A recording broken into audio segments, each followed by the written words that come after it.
Hi friends, welcome to Praveen sir classes.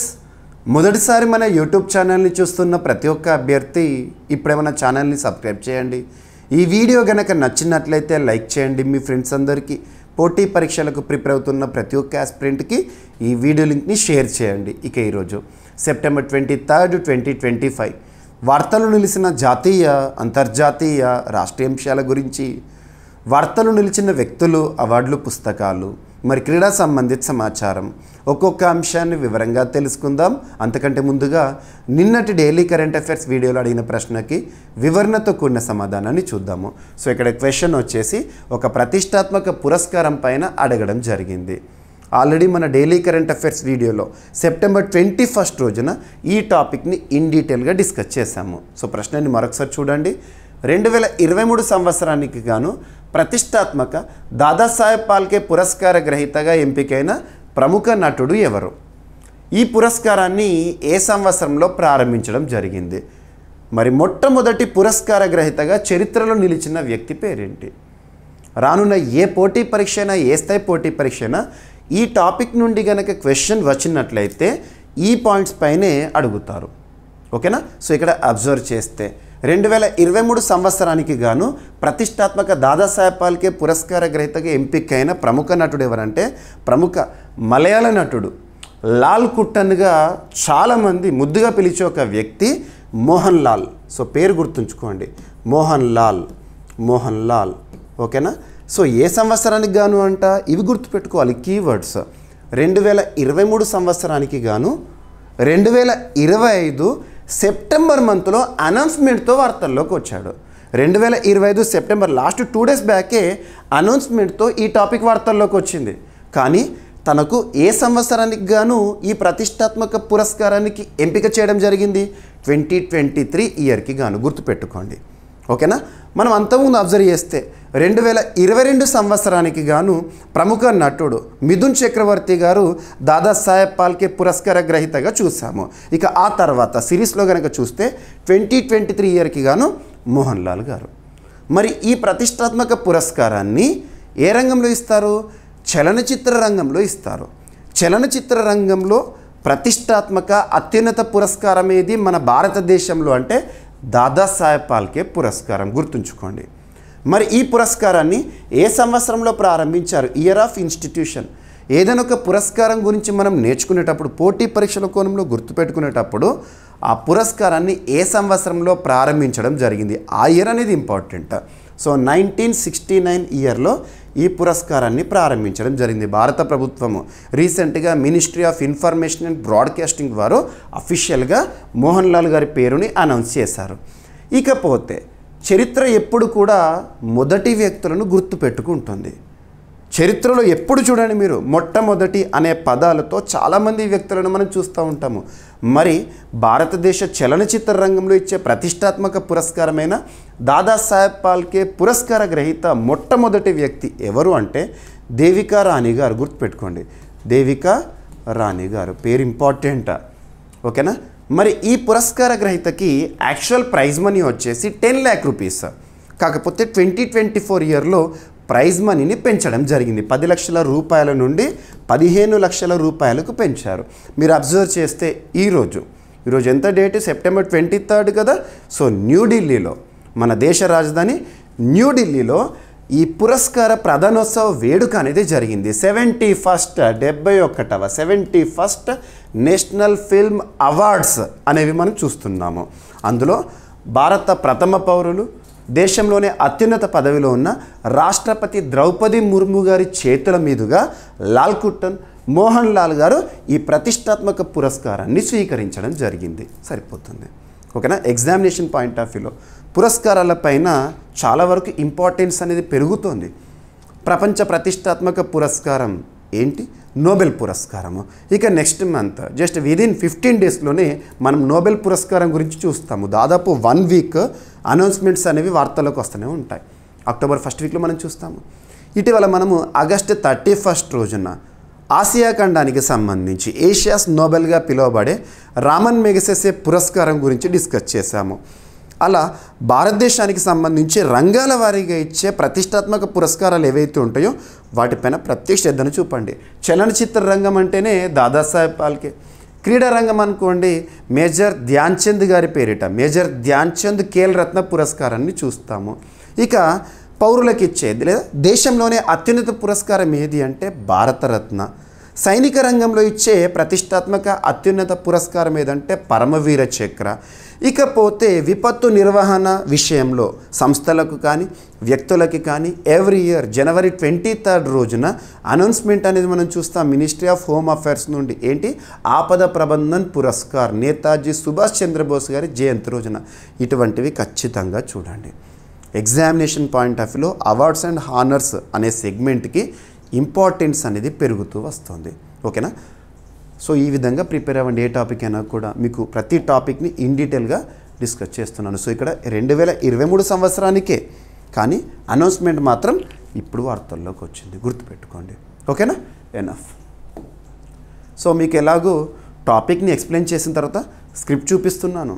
అంతేకాకుండా మన యాప్లో GVK study circle app, so GVK study circle app ఇప్పటివరకు install చేసుకుని వారు ఎవరైనా ఉంటే ఈరోజే ఇన్స్టాల్ చేసుకోండి. మీరు ప్లేస్టోర్లో జీవీకే స్టడీ సర్కిల్ అని టైప్ చేయండి, యాప్ విజిబుల్ అవుతుంది. సో క్లిక్ చేసి ఇన్స్టాల్ చేసుకోండి. లేదంటే ఈ వీడియో కింద కామెంట్ బాక్స్లో ఫస్ట్ కామెంట్లో మన యాప్ లింక్ని పోస్ట్ చేస్తాను. యాప్ లింక్ని క్లిక్ చేసి ఇన్స్టాల్ చేసుకోండి. ఓకేనా? అందులో మీకు పోటీ పరీక్షలకు ఉపయుక్తంగా ఉండే కోర్సెస్ ఏవైతే ఉన్నాయో 100% ఎఫర్ట్తో నేనే డిజైన్ చేస్తాను. మీకు క్లాసెస్ అన్నీ నేనే ఎక్స్ప్లెయిన్ చేస్తున్నాను, మీరు చూడవచ్చు. ఓకేనా? అందులో డైలీ సిఏ అనే ఒక కోర్స్ ఉంటుంది. ఆ కోర్సులో మీకు డైలీ కరెంట్ అఫైర్స్ వీడియోని మన యూట్యూబ్ ప్లాట్ఫామ్ ద్వారా ఈవినింగ్ 7 o'clock ప్రతిరోజు అందిస్తున్నాను కదా. ఆ క్లాస్లో ఎక్స్ప్లెయిన్ చేస్తున్న కంటెంట్ ఏదైతే ఉంటుందో పీడిఎఫ్ ఫార్మాట్లో విత్ డౌన్లోడ్ ఆప్షన్తో ఇస్తున్నాను. Each and every point in డీటెయిల్గా ఇస్తున్నాను. ఏదైనా ఒక టాపిక్ని మన వార్తల్లో చూస్తున్న ఒక టాపిక్ని సబ్జెక్ట్ లింక్ చేస్తున్నాను, ఆ కాన్సెప్ట్ ఇస్తున్నాను. ఎక్స్ట్రా ఇన్ఫర్మేషన్, అదనపు సమాచారం ఉంటుంది కదా, జీకే పాయింట్స్, వాటిని కూడా అదనంగా మీకు అందిస్తున్నాను. ఈ విధమైన స్ట్రాటజీతో మనం ప్రిపరేషన్ కొనసాగించడం అనుకోండి, ఏ పోటీ పరీక్ష అయినా, ఏ స్థాయి పోటీ పరీక్ష అయినా కరెంట్ అఫైర్స్ కోణంలో 100% సాధించడంతో పాటు జనరల్ స్టడీస్లో మ్యాక్సిమం స్కోర్ చేయగలుగుతాము. ఈ స్ట్రాటజీతో మనం వెళ్దాము. ఓకేనా? సో చూడండి. అండ్ మన యాప్లో దసరాకి సంబంధించి ఆఫర్స్ని కూడా అతి త్వరలో అనౌన్స్ చేయబోతున్నాం. మోస్ట్ ప్రాబబ్లీ ఈ మంత్ 25th నుండి ఆఫర్స్ ఇచ్చే ప్రయత్నం చేస్తున్నాను. ఓకేనా? యాప్ ఇన్స్టాల్ చేసుకునేది మీరు ఉండండి, అలర్ట్స్ వస్తాయి యాప్లో. ఓకేనా? ఇక ఈరోజు ఫస్ట్ టాపిక్ యునెస్కోకి సంబంధించి. సో యునెస్కోకి అఫీషియల్గా నామినేట్ చేయబడిన, భారత ప్రభుత్వం నామినేట్ చేసిన ఒక ప్రాంతం అనేది వార్తల్లోకి వచ్చింది. ఆ ప్రాంతం ఏంటి, అవాద్నగర్ ఏంటి, ప్రత్యేకత ఏ రాష్ట్రంలో ఉందో తెలుసుకునే ముందు యునెస్కోకి సంబంధించిన కొన్ని బేసిక్స్ చూద్దాము. UNESCO United Nations Educational Scientific Cultural Organization. United Nations Educational Scientific Cultural Organization. అంతర్జాతీయ సంస్థల గురించి మనం తరచూ వార్తాపత్రికలు చూస్తూ ఉంటాం. ఏదైనా ఒక అంతర్జాతీయ సంస్థ వార్తల్లోకి వచ్చినప్పుడు పోటీ పరీక్షల కోణంలో ఆ సంస్థకి సంబంధించి ఆ సంస్థ యొక్క ఫుల్ ఫామ్, అబ్రివేషన్ లేదా యాక్రోనిమ్ ఏంటో చూడండి. ఆ సంస్థ ఏ సంవత్సరంలో ఏర్పాటైంది, ఫౌండింగ్ ఇయర్ 1945 November 16th రోజున యునెస్కో స్థాపన జరిగింది. గుర్తుపెట్టుకోండి. యునెస్కో యొక్క హెడ్ క్వార్టర్ ఎక్కడ అంటే ప్యారిస్ ఎక్కడ, ఫ్రాన్స్లో ఉంది. ప్రపంచవ్యాప్తంగా సంస్కృతి, వారసత్వం, చరిత్రకు నిలువుటద్దంగా నిదర్శనంగా ఉండే ప్రాంతాలను కానీ, కట్టడాలను కానివ్వండి, ఆచారాలను కానీ యునెస్కో ప్రొటెక్ట్ చేస్తూ ఉంటుంది. రకరకాల జాబితాల్లో వాటిని గుర్తిస్తూ ఉంటుంది. మనం ఈ సంవత్సరంలో చాలా టాపిక్స్ని డిస్కస్ చేసాం. అందులో యునెస్కోకి సంబంధించి కూడా చాలా టాపిక్స్ ఉన్నాయి. ఉదాహరణకి చెప్తాను. యునెస్కో విడుదల చేసే జాబితాలు లిస్ట్ ఉంటాయి కదా, అందులో ఒకటి వరల్డ్ హెరిటేజ్ సైట్స్ అని చెప్పేసి, యునెస్కో వరల్డ్ హెరిటేజ్ సైట్స్ అని చెప్పేసి ప్రపంచ వారసత్వ సంపద.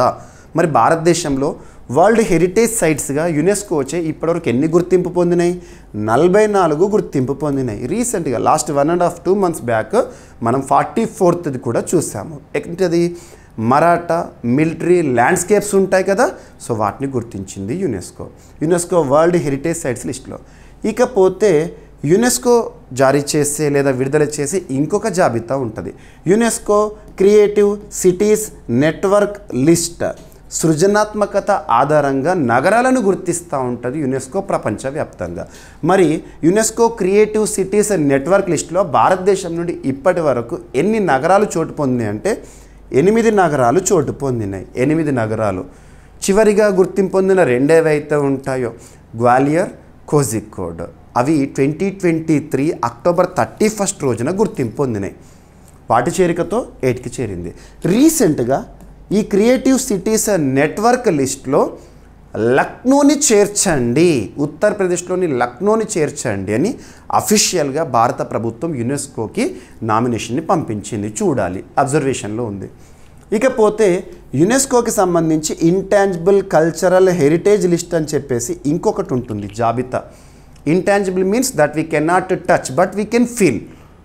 అందులో భారతదేశం నుండి గుర్తింపు పొందినవి ఇప్పటికి 15వది ఏంటంటే మనం అబ్జర్వ్ చేస్తే గర్బా డ్యాన్స్ ఆఫ్ గుజరాత్.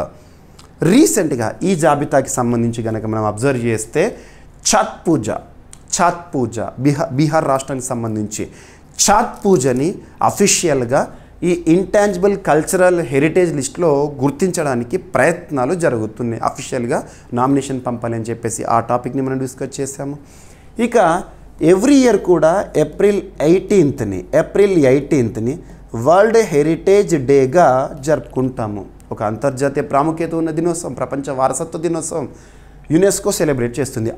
ఈ ఏప్రిల్ 18, 2025 రోజున మన భారతదేశ సంస్కృతిలో భాగమైన భగవద్గీతని, నాట్యశాస్త్రాన్ని యునెస్కో వరల్డ్ మెమరీ ఆఫ్ రిజిస్టర్లో గుర్తించింది. ఆ రెండింటి చేరికతో ఆ జాబితాలో భారతదేశం నుండి 14కు చేరింది. ఇలా చూసాము. And at the same time యునెస్కోకి సంబంధించి ఈ సంవత్సరంలో 3 సార్లు టెంటేటివ్ లిస్ట్ అనేది వార్తల్లోకి వచ్చింది. టెంటేటివ్ లిస్ట్, తాత్కాలిక జాబితాలో ఏ ఐటమ్స్ అయితే ఉంటాయో ఫ్యూచర్లో వాటి నుండే వరల్డ్ హెరిటేజ్ సైట్స్ గుర్తింపు అనేది మనం చూస్తాము. మరి ఈ సంవత్సరంలో మొదటిసారి మనం మార్చ్ మంత్లో 6 ప్లేసెస్ని టెంటేటివ్ లిస్ట్లో గుర్తించడం చూసాము యునెస్కో. ఆ తర్వాత జూన్ మంత్లో 1 సాల్కన్ ఫాజిల్ పార్క్ అని చెప్పేసి, ఆ తర్వాత సెప్టెంబర్లో రీసెంట్గా 7, అంటే ఈ సంవత్సరం 14 టెంటేటివ్ జాబితాలో చోటు పొందిన యునెస్కోకి సంబంధించి వాటన్నిటిని కూడా మీకు నేను ఎక్స్ప్లెయిన్ చేశాను. మన CA 360లో కూడా ప్రత్యేకంగా చూడండి, ఓకేనా. ఇకపోతే రీసెంట్గా సార్నాథ్కి సంబంధించి కూడా ఒక గుర్తింపుకు సంబంధించి ప్రతిపాదనని చూసాము. ఈరోజేమో వాద్నగర్ ఎక్కడ అంటే గుజరాత్ రాష్ట్రము. వాద్నగర్ని ప్రపంచ వారసత్వ సంపదగా గుర్తించండి అని భారత ప్రభుత్వ పరిధిలోని మినిస్ట్రీ ఆఫ్ కల్చర్ వారు అఫీషియల్గా యునెస్కోకి లేఖ రాశారు. వాద్నగర్ అలాంటి లేఖను రీసెంట్గా సార్నాథ్ విషయంలో కూడా చూసాము. మరి యునెస్కో వరల్డ్ హెరిటేజ్ సైట్గా ఒక ప్రాంతాన్ని లేదా ఒక కట్టడాన్ని గుర్తించాలి అంటే మరి అది ఆల్రెడీ టెంటేటివ్ లిస్ట్లో ఉందా లేదా చూస్తారు. ఆల్రెడీ యునెస్కో టెంటేటివ్ లిస్ట్లో ఈ వాద్నగర్ అనేది గుర్తింపు పొంది ఉంది. దాన్ని అతి త్వరలో మనం వరల్డ్ హెరిటేజ్ సైట్గా కూడా చూడబోతున్నాము, ఓకేనా. India officially submits nomination to get UNESCO heritage tag for Vadnagar in Gujarat. ఇటీవల వాద్నగర్ అనేది చారిత్రక ప్రాముఖ్యత ఉన్న ఒక ప్రాంతం అనేది వార్తల్లోకి వచ్చింది. ఒక సిటీ అనేది ఎక్కడ ఉంది అంటే గుజరాత్ రాష్ట్రానికి సంబంధించి, ఓకేనా. సో ఇక్కడ అబ్జర్వ్ చేస్తే సో భారత శాశ్వత ప్రతినిధిత్వం గుజరాత్లోని వాద్నగర్ పట్టణాన్ని యునెస్కో ప్రపంచ వారసత్వ స్థలంగా గుర్తించేందుకు అధికారిక నామినేషన్ని యునెస్కోకి సమర్పించింది. మరి భారతదేశం నుండి ఏ మంత్రిత్వ శాఖ పరిధిలోని అంశం ఇది అంటే మినిస్ట్రీ ఆఫ్ కల్చర్. దేశంలోనే అత్యున్నత చట్టమైన రాజ్యాంగంలో ఆర్టికల్ 49 ఆదేశిక సూత్రాల్లో పార్ట్ 4 ఆఫ్ ఇండియన్ కాన్స్టిట్యూషన్ మీకు అక్కడ ఆర్టికల్ 49లో మన సంస్కృతి వారసత్వం మన చరిత్రకు నిలువుటద్దంగా ఉండే ప్రాంతాలను కట్టడాలను ప్రొటెక్ట్ చేయడం అనేది రాజ్యం యొక్క బాధ్యత అని చెప్పేసి చూస్తూ ఉంటాము, ఓకేనా. సరిపోతుంది. ఈ వాద్నగర్ అనేది ఆల్రెడీ 2022 సంవత్సరంలోనే మన భారతదేశం నుండి యునెస్కో టెంటేటివ్ లిస్ట్లో చోటు పొందిన ప్రాంతం, గుర్తుపెట్టుకోండి. గుజరాత్ రాష్ట్రంలోని మెహసానా డిస్టిక్లోని ఒక పురాతన పట్టణం ఇది. 3000 సంవత్సరాల చరిత్ర, బౌద్ధ అవశేషాలు, పురాతన దేవాలయ నిర్మాణాలు, ఆర్కియలాజికల్ స్ట్రాటిఫికేషన్ ఇవన్నీ కూడా ఉన్నాయంట. సో వాద్నగర్ యొక్క ప్రత్యేకత ఇది. సరిపోతుంది, డైరెక్ట్ ఎగ్జామినేషన్ పాయింట్ ఆఫ్ వ్యూలో అడగవచ్చు. ఇక ప్రైమ్ మినిస్టర్ భారత ప్రధాని నరేంద్ర మోదీ గారు సెప్టెంబర్ 17, 1950 రోజున ఎక్కడ జన్మించారంటే వాద్నగర్లో జన్మించడం జరిగింది. చాలా ప్రత్యేకత. ఓకేనా, గుర్తుపెట్టుకోండి, లింక్ చేసుకోండి. ఇక నెక్స్ట్ ఇంకొక టాపిక్, ఈరోజు సెకండ్ టాపిక్. గుజరాత్ రాష్ట్రంలోని ఆల్రెడీ మనం ఒక 2 years బ్యాక్ 2023 ఇయర్లో డిస్కస్ చేసిన ఒక ప్రాంతం, ఒక విలేజ్, దోర్దో అనే ఒక village United Nations World Tourism Organization చేత అప్పట్లో గుర్తింపు పొందిన ఒక గ్రామము ఈరోజు 100% సోలార్ విలేజ్గా వార్తల్లోకి వచ్చింది. గుజరాత్ రాష్ట్రంలో సోలార్ విలేజెస్ అనేవి మనం రెగ్యులర్గా వింటూ ఉంటాము. సో దోర్దో ఇటీవల 100% లేదా పూర్తిగా సోలార్ విద్యుత్పై నడిచే గ్రామంగా వార్తల్లోకి వచ్చిన దోర్దో అనే గ్రామం, దోర్దో విలేజ్ ఏ రాష్ట్రంలో ఉంది అంటే గుజరాత్ రాష్ట్రంలో. ఓకేనా. సో ఇక్కడ అబ్జర్వ్ చేస్తే మరి ఈ దోర్దో విలేజ్ మొత్తం కూడా సోలార్ ప్యానెల్స్ని ఏర్పాటు చేశారు, సౌర ఫలకాలను ఏర్పాటు చేశారు. మన ఇండ్లకి కావలసిన విద్యుత్ని సౌరశక్తి ద్వారానే పొందుతున్నారు. మరి ఇందులో భారత ప్రభుత్వం పాత్ర ఉందంటే ఉంది. ఎలా ఉంది అంటే 2024 సంవత్సరం జనవరి 22వ తేదీన భారత ప్రధాని నరేంద్ర మోదీ గారు ఉత్తరప్రదేశ్లోని అయోధ్యలో బాలరాముని విగ్రహ ప్రాణప్రతిష్ఠ చేసిన తర్వాత అదే రోజు సాయంత్రము ఒక స్టేట్మెంట్ ఇచ్చారు. పిఎం సూర్య గారు అని చెప్పేసి మనం సౌరశక్తిని ఉత్పత్తి చేయడంలో ప్రపంచంలోనే ఒక గుర్తింపు పొందాలి అని చెప్పేసి అందుకు అనుగుణంగా 2024 ఫిబ్రవరి 13వ తేదీన ప్రధానమంత్రి ముఫ్త్ బిజిలీ యోజన అనే ఒక ఇనిషియేటివ్ని చూసాము. మన ఇంటి పైకప్పులు ఉంటాయి కదా, రూఫ్ టాప్ సోలార్ ప్యానెల్స్ని ఏర్పాటు చేసి సౌరశక్తిని ఉత్పత్తి చేయాలి, దాన్ని మనం వినియోగించుకోవాలి, అవసరమైతే మనం సేల్ కూడా చేయొచ్చు ఇలాంటిది. సో ఇక్కడ ఆ చొరవ కూడా వర్కౌట్ అయింది. దోర్దో విలేజ్ ఎక్కడ ఉంది అంటారు, గుజరాత్. సో గుజరాత్ రాష్ట్రం కచ్ డిస్టిక్లో, కచ్ అంటే ఏడారి ప్రాంతము, వైట్ శాండ్ ఈ ఏరియా అంతా అక్కడ ఉంటుంది. దోర్దో గ్రామం ఇటీవల పూర్తిగా సోలార్ ఆధారిత గ్రామంగా మారింది. ఈ గ్రామాన్ని గతంలో United Nations World Tourism Organization best tourism విలేజ్గా గుర్తించింది. మనం 2023 ఇయర్లో ఈ టాపిక్ని డిస్కస్ చేశాము. ఈ దోర్దో ఇప్పుడు గుజరాత్లోని 4 సోలార్ గ్రామాల్లో ఒకటిగా నిలిచిందంట. ఈ వినూత్న విజయాన్ని భారత ప్రధాని నరేంద్ర మోదీ గారు షేర్ చేశారు. సో గుజరాత్ రాష్ట్రం దేశానికి ఒక మోడల్గా చెప్తూ ఉంటాము. గుజరాత్ మోడల్ అనేది చాలా ఫేమస్. అంటే ఆ రాష్ట్ర అభివృద్ధి ఎలా అయితే జరిగిందో మిగతా రాష్ట్రాలు కూడా అభివృద్ధిని చూసి నేర్చుకోవాలని చెప్పడం అన్నట్టు. ఓకేనా. పిఎం సూర్య గారు లేదా పిఎం ప్రధానమంత్రి ముఫ్త్ బిజ్లీ యోజన, ప్రతి ఇంటికి సోలార్ రూఫ్ టాప్లు అమర్చబడ్డాయి. ఇక్కడ దోర్దో విలేజ్లో 81 ఇళ్ళకు కలిపి 177 కిలోవాట్ల సామర్థ్యం అనేది జరిగిందంట. సరిపోతుంది. ఓకేనా. ప్రతి ఇంటికి సగటున 16,064 రూపాయల వరకు విద్యుత్ బిల్లులో ఆదా అవుతుందంట సగటున. ఓకేనా, సరిపోతుంది. ఇక ప్రధానమంత్రి ముఫ్త్ బిజ్లీ యోజన లేదా పిఎం సూర్య గార్ 2024 ఫిబ్రవరిలో ప్రారంభమైంది. ఓకేనా. రూపాయి ఖర్చు లేకుండా ప్రతి ఇంటికి 300 యూనిట్ల వరకు ఉచిత సౌల విద్యుత్ అనే అంశము. రైట్, సరిపోతుంది. రన్ ఉత్సవ్ అనేది జరుగుతుంది ఎవ్రీ ఇయర్ కూడా. ఇప్పుడు జరుగుతుంది రన్ ఉత్సవ్. అది ఎక్కడ జరుగుతుందంటే ఈ వైట్ డిజర్ట్ ప్లేస్ ఉంటుంది కదా, ఆ వైట్ డిజర్ట్ ప్లేస్లో కచ్ ఏరియాలో జరుగుతుంది. అది ఇక్కడ ఫేమస్. ఓకేనా. ఇక నెక్స్ట్ మైన్పాట్ అనే ఒక విలేజ్ భారతదేశంలోనే మొట్టమొదటి అనే అంశంతో వార్తల్లోకి వచ్చింది. మొట్టమొదటి, తొలి, అతిపెద్ద, అతి చిన్న, అతి పొడవైన ఇలాంటి ప్రత్యేక పదాలతో కూడిన కరెంట్ అఫైర్స్ని మనం ఎలా డిస్కస్ చేస్తున్నాము, సూపర్లేటివ్స్గా డిస్కస్ చేస్తున్నాం. ఇది సూపర్లేటివ్. ఇటీవల వార్తల్లోకి వచ్చిన మైన్పాట్ అనే ఒక విలేజ్ ఏ రాష్ట్రంలో ఉంది అంటారు? ఫస్ట్ ఛత్తీస్గఢ్. ఇలాంటివి మనం చాలా టాపిక్స్ చూస్తున్నాం. ఇటీవల బాల్య వివాహ నిర్మూలన విషయంలో దేశానికి ఆదర్శంగా నిలిచిన అని చెప్పేసి ఒక విలేజ్ గురించి చూస్తాం. అలాంటివి చూడండి. నేను చాలా కేస్ స్టడీస్ చెప్తున్నాను, అక్కడ ఇలా జరుగుతుంది అని చెప్పేసి అవన్నీ చూడండి. సో మరి ఛత్తీస్గఢ్లోని ఈ విలేజ్ ప్రత్యేకత ఏంటంటే అక్కడ ఒక కెఫే ఏర్పాటు చేశారంట రీసెంట్గా. కెఫే అంటే మనం తినడానికి అనువైన ఒక ప్రాంతం కొనుగోలు చేసి ఆ కెఫేలో ఏం చేస్తున్నారట అంటే కామన్గా గార్బేజ్ ఉంటుంది కదా, గార్బేజ్ అంటే ప్లాస్టిక్ వేస్ట్. ప్రస్తుతం ప్రపంచాన్ని పట్టి పీడిస్తున్న సమస్యల్లో ప్లాస్టిక్ వేస్ట్, ప్లాస్టిక్ పొల్యూషన్ అనేది చాలా భయాందోళన కలిగిస్తుంది. మరి అలాంటి ప్లాస్టిక్ రహిత దేశంగా భారతదేశాన్ని నిలపాలనే ఒక ధ్యేయంలో భాగంగా ఈ గ్రామము వారి వంతు పాత్రను పోషిస్తోంది. ప్లాస్టిక్ అనేది ఎంత డేంజర్ అంటే అందులో ఉండే కార్సినోజెనిక్ ఏజెంట్స్, కార్సినోజెనిక్ అంటే దట్ కాజెస్ క్యాన్సర్.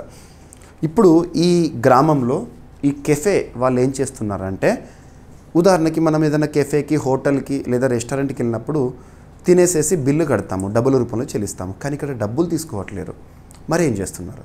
ప్లాస్టిక్ ఉంటుంది కదా, ప్లాస్టిక్ కవర్స్, వాడి పారేసిన ప్లాస్టిక్ ఐటమ్స్ ఉంటాయి కదా, వాటన్నిటిని కూడా ఇక్కడ ఇచ్చేసినాం అనుకోండి. 1 kg ఇచ్చారనుకోండి, ఉదాహరణకు 1 kg ఆఫ్ ప్లాస్టిక్ ఇచ్చారనుకోండి, అక్కడ ఫుల్ మీల్స్ పెట్టడం అలాంటివి చేస్తున్నారు.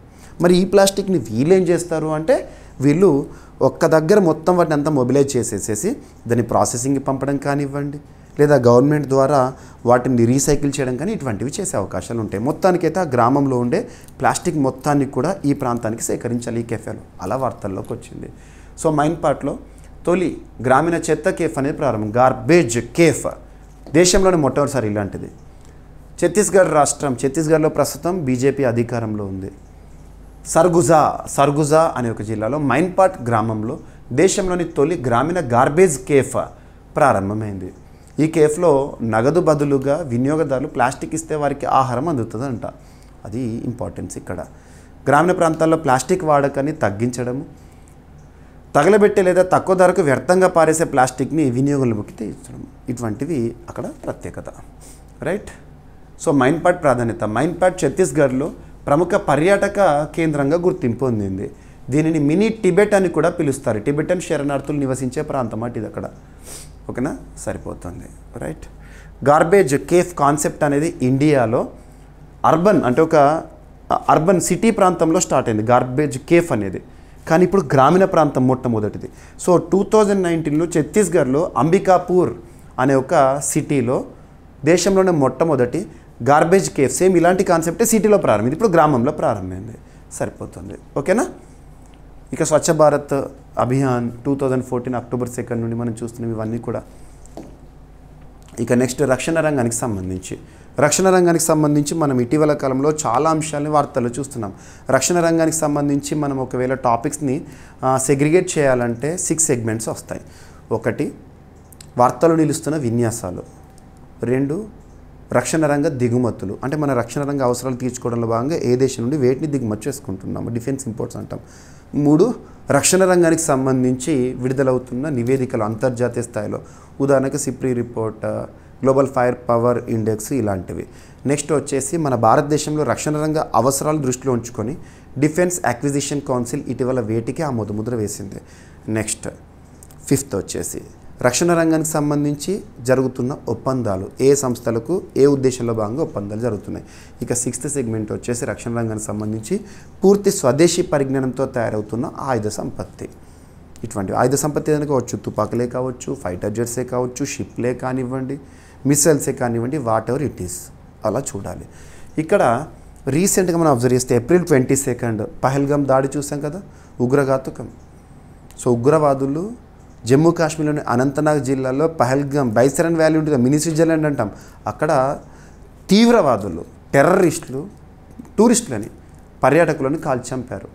ప్రతిచర్యలో భాగంగా మనం మే 7th 2025 నుండి ఆపరేషన్ సింధూర్ని చూసాము. ఆ సమయంలో పాకిస్తాన్ డ్రోన్లతో మనపైన దాడి చేయడానికి ప్రయత్నించింది, యుద్ధ విమానాలతో దాడి చేయడానికి ప్రయత్నించింది. ఆ సమయంలో చాలామందికి ఒక అవేర్నెస్ వచ్చింది. అప్పటికే మనం చాలాసార్లు S-400 మిసైల్ సిస్టమ్ ప్రత్యేకతల గురించి డిస్కస్ చేస్తాం, కొన్ని ఏళ్ళ నుండి డిస్కస్ చేస్తున్నాం. సో ఇప్పుడు ప్రతి ఒక్క వ్యక్తికి తెలిసింది S-400 అదొక రక్షణ కవచము అని చెప్పేసి. S-400 మిసైల్ సిస్టమ్ అంటే ఇది క్షిపణులను లాంచ్ చేసేది కాదు, మన భారతదేశం పైకి వస్తున్న డ్రోన్లను కానివ్వండి, అన్మాన్డ్ ఎయిర్ వెహికల్స్, లేదంటే శత్రు దేశాలకు సంబంధించిన యుద్ధ విమానాలు కానివ్వండి, మిసైల్స్ కానీ వాటిని గుర్తించి వాటిని గాల్లోనే పేల్చేస్తుంది అన్నట్టు. మరి ఇటువంటి S-400 మిసైల్ సిస్టమ్ సేమ్ అలాంటి ప్రేరణతో మనం పూర్తి స్వదేశీ పరిజ్ఞానంతో సుదర్శన్ చక్రాన్ని డెవలప్ చేసుకుంటున్నాం. రీసెంట్గా ఎర్రకోట వేదికగా భారత ప్రధాని నరేంద్ర మోదీ గారు చెప్పారు. ఇక పక్కన పెడితే మరి S-400 మిసైల్ సిస్టమ్ని మనం ఏ దేశం నుండి దిగుమతి చేసుకుంటున్నామంటే మన అన్నయ్య అంటాం, భారతదేశానికి పెద్దన్న పాత్ర ఎవరున్నారు, రష్యా నుండి ఇంపోర్ట్ చేసుకుంటున్నాం. 2018లో S-400 మిసైల్ సిస్టమ్కి సంబంధించి ఒప్పందం జరిగింది, డీల్. 5 సిస్టమ్స్ రావాలి భారతదేశానికి. అందులో భాగంగా ఇప్పటికే భారతదేశానికి 4 ఇచ్చింది రష్యా, ఇంకొకటి మిగిలిపోయింది కదా, అంటే మొత్తం ఈ డీల్ మొత్తం ఎప్పటికి పూర్తవుతుందంటే 2026 నాటికి పూర్తి చేస్తామని చెప్పేసి చెప్పింది రష్యా ప్రభుత్వం అధికారిక ప్రకటన S-400 మిసైల్ సిస్టమ్ సంబంధించి. ఓకేనా. ఇక మనం రక్షణ రంగ దిగుమతిలో భాగంగా లేదా చమురు దిగుమతుల్లో భాగంగా పెద్దవాట ఏ దేశం నుండి అంటే రష్యా నుండి. రష్యా ప్రభుత్వం ప్రకారం భారత్కు S-400 ట్రంప్ గగనతల రక్షణ వ్యవస్థలు డెలివరీ అనేది 2026 నాటికి పూర్తవుతుందంట. 2018 అక్టోబర్ 5వ తేదీన భారత్ రష్యాల మధ్య కుదిరిన 40,000 కోట్ల రూపాయల డీల్, భారత కరెన్సీ ప్రకారం చెప్తున్నాను.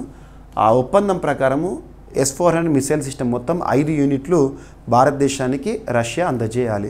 ఇప్పటి వరకు 4 యూనిట్లు వచ్చినాయి. ముఖ్యంగా భారత్ పాకిస్తాన్ సరిహద్దు ఉంది కదా, ఆ సరిహద్దు వద్ద. ఓకేనా. సో గుర్తుపెట్టుకోండి. ఇక మిగిలిన 5వ యూనిట్ని 2026లో పంపిస్తామని రష్యా రక్షణ వర్గాలు స్పష్టం చేశాయి. S-400 ట్రంప్ గురించి చూస్తే రష్యా తయారు చేసిన అత్యాధునిక గగనతల రక్షణ వ్యవస్థ 400 కిలోమీటర్ల పరిధిలో ఏరోడైనమిక్ టార్గెట్స్, బ్యాలిస్టిక్ మిసైల్స్ని గుర్తించి నిష్క్రమించే సామర్థ్యం అనేది దీని సొంతము. ఓకేనా. సో ఒకేసారి 36 టార్గెట్లను గుర్తించి 72 మిసైల్స్ని నిష్క్రమించగలదు.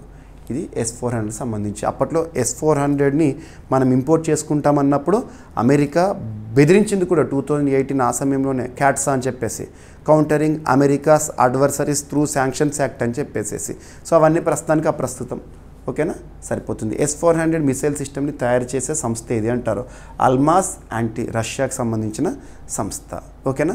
పంజాబ్, వెస్ట్ బెంగాల్, అరుణాచల్ ప్రదేశ్ వంటి ప్రాంతాల్లో ప్రస్తుతం ఇవి మోహరించబడ్డాయి S-400 మిసైల్ సిస్టమ్. సో ఇది ఉంది కదా. So S-400 missile system so ఈ విధంగానే ఉంటుంది. రైట్, ఒక ట్రక్ లాగా. ఇక అమోగ్ ఫ్యూరీ ఎక్సర్సైజ్ వార్తలు నిలిచిన ఒక విన్యాసం. ఇటీవల చాలా విన్యాసాల గురించి మనం డిస్కస్ చేస్తున్నాం. భారతదేశంతో పాటు వివిధ దేశాలు పార్టిసిపేట్ చేసే సంయుక్త విన్యాసాల గురించి చూసాము. భారత పరిసర ప్రాంతాల్లో చుట్టుపక్కల దేశాల్లో జరుగుతున్న విన్యాసాలు, ఉదాహరణకు నిన్న క్లాస్లో బంగ్లాదేశ్ వేదికగా అమెరికా సహకారంతో జరుగుతున్న ఒక 3 విన్యాసాల గురించి చెప్పాను. ఇలాంటివి అంతర్జాతీయ స్థాయిలో ప్రాముఖ్యత ఉన్న విన్యాసాలు. ఇక్కడ ఏంటంటే ఈ అమోగ్ ఫ్యూరీ ఎక్సర్సైజ్ అనేది మన భారతదేశానికి సంబంధించి, విదిన్ ఇండియాకి సంబంధించిన ఒక ఎక్సర్సైజ్ భారత సైనికులు లేదా భారత సైన్యము నిర్వహించడం జరిగింది. దీనికి సంబంధించి ఇటువంటివి చూడాలి. ఇటీవల రక్షణ రంగానికి సంబంధించి last 3 days back eagle in the arms అని చెప్పేసి ఇటువంటివి మనం డిస్కస్ చేసాం. అవన్నీ లింక్ చేసుకోండి. సో భారత సేన సప్తశక్తి కమాండ్ ఆధ్వర్యంలో, సో ఇండియన్ ఆర్మీలో చాలా వింగ్స్ ఉంటాయి, రెజిమెంట్స్ ఉంటాయి. అమోగ్ ఫ్యూరీ అనే ఒక సమగ్ర అగ్నిశక్తి విన్యాసం ఎక్కడ జరిగింది, ఏదైనా విన్యాసం జరిగితే ఎక్కడ జరిగింది ఆ లొకేషన్ ఇంపార్టెంట్. రాజస్థాన్లోని మహాజన్ ఫీల్డ్ ఫైరింగ్ రేంజ్ తార్ ఎడారి ప్రాంతంలో జరిగింది. ఎవరు నిర్వహించారు, ఏ పేరుతో నిర్వహించారు, ఏంటిది? ఈ విన్యాసం ద్వారా సేన యొక్క, ఆర్మీ యొక్క యుద్ధ సామర్థ్యం, సమన్వయం, ఆపరేషనల్ రెడీనెస్ను యథార్థ యుద్ధ వాతావరణంలో పరీక్షించారు. ఈ ఎక్సర్సైజెస్ ఎందుకు జరుపుతారంటే ప్రిపేర్నెస్ అన్నట్టు. అనుకోనిగా ఒకవేళ మన దాయాది దేశం ఉంది కదా పాకిస్తాన్, మన పైన యుద్ధానికి వచ్చింది అనుకోండి, ఆ సమయంలో మనం ఎలా రియాక్ట్ అవ్వాలి, ప్రతిస్పందించాలి, ప్రతిచర్య ఎలా చేయాలి, ఇలాంటివన్నీ సన్నద్ధం చేయడంలో భాగంగా ఈ ఎక్సర్సైజ్ అనేవి కీలక పాత్ర పోషిస్తాయి. మరి వివిధ దేశాలతో కలిసి నిర్వహించే ఎక్సర్సైజెస్ యొక్క ఉద్దేశం ఏంటంటే సహకారం. సో అనుకోని ఒక విపత్తు వచ్చినప్పుడు మీతో పాటు మేము కూడా మీకు సహకరిస్తాము, ఇలాంటివి అన్నట్టు. ఓకేనా. సరిపోతుంది. సో సప్తశక్తి కమాండ్ అనే జైపూర్ రాజస్థాన్ ప్రధాన కేంద్రము. Right. Mahajan field firing range ఎక్కువగా మనం చూస్తూ ఉంటాం విన్యాసాలకు సంబంధించి. అది ఎక్కడుందంటే రాజస్థాన్ రాష్ట్రంలో అత్యంత ప్రముఖ ఫైరింగ్ ప్రాక్టీస్ కేంద్రం అది. ఇక కాగ్కి సంబంధించిన నివేదిక. ఫస్ట్ కాన్సెప్ట్ చూద్దాము. CAG controller and auditor general. Controller and auditor general. CAG అనే పదవిని మన రాజ్యాంగంలో చూస్తాము. దేశంలోనే అత్యున్నత చట్టమైన రాజ్యాంగంలో కాగ్ అనే పదవి గురించి పార్ట్ 5 ఆఫ్ ఇండియన్ కాన్స్టిట్యూషన్లో, పార్ట్ 5 అంటే largest part in Indian constitution, అందులో యూనియన్ గవర్నమెంట్, కేంద్ర ప్రభుత్వం అనే అంశాలను మనం చూస్తాము. అందులో చాలా పదవులు, రాష్ట్రపతి, ఉపరాష్ట్రపతి, కేంద్ర ప్రభుత్వము, పార్లమెంటు, ద్విసభ విధానము, జ్యుడిషియరీ, ఇవన్నీ చూస్తాము. అలా ఆర్టికల్ 148 నుండి 151 వరకు కాగ్ పదవి గురించి మనం చూస్తాము. రాజ్యాంగబద్ధ పదవి.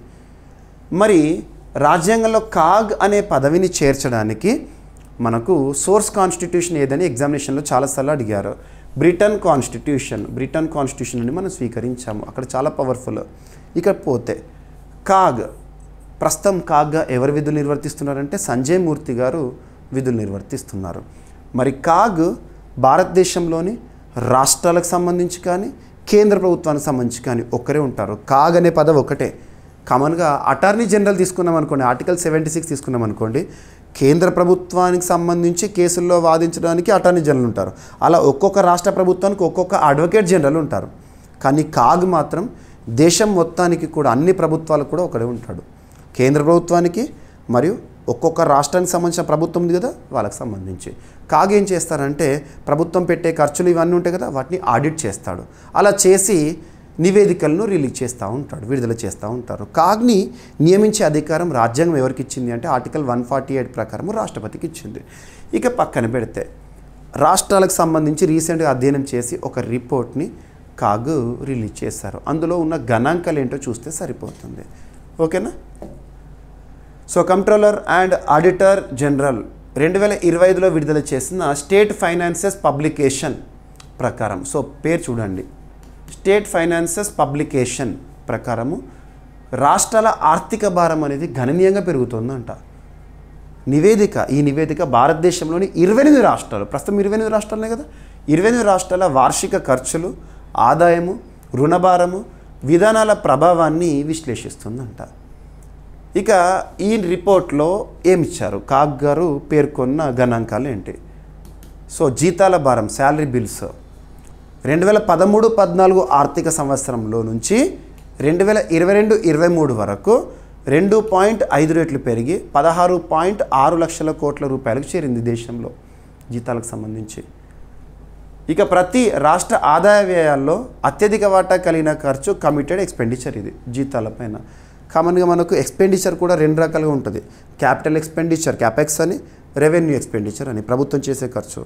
క్యాపిటల్ ఎక్స్పెండిచర్ అంటే దట్ క్రియేట్స్ అసెట్స్, ఆస్తులను జనరేట్ చేస్తే, ఇన్ఫ్రాస్ట్రక్చర్ డెవలప్మెంటు ఇటువంటివి. రెవెన్యూ ఎక్స్పెండిచర్ అంటే day to day expenses, so దినసరి విషయాల కోసం చేసే ఖర్చు అన్నట్టు.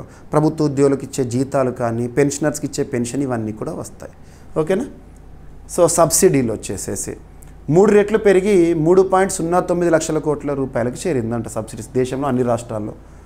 పంజాబ్ మొత్తం వ్యయంలో 17% సబ్సిడీలకే ఖర్చు చేస్తుందంట. భారతదేశంలో సబ్సిడీలు ఎక్కువగా ఇస్తున్న రాష్ట్రం ఏదంటే పంజాబ్ అంట. దాదాపు 17% అంట దేశం మొత్తంలో అత్యధికం. ఇక సబ్సిడీ అంటే ఏంటి? రాయితీ. ఉదాహరణ మీరు చూడండి, ఒక పెన్నే తీసుకుందాం.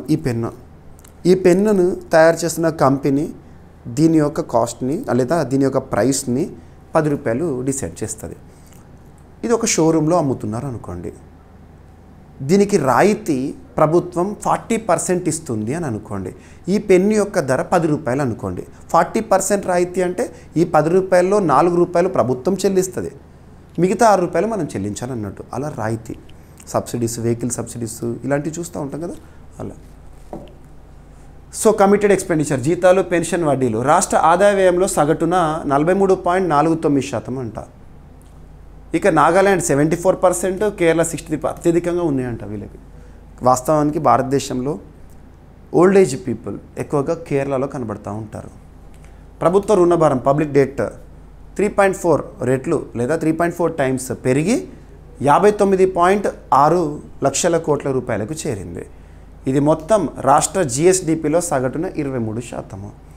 దీన్ని కాగ్ మధ్యకాలిక ఆర్థిక ముప్పుగా పేర్కొందంట. ఇక కేంద్ర పన్నుల వాటా, యూనియన్ ట్యాక్స్ డివల్యూషన్ని అబ్జర్వ్ చేస్తే సగటున 27% రాష్ట్రాలకు పంపిణీ చేస్తుంది.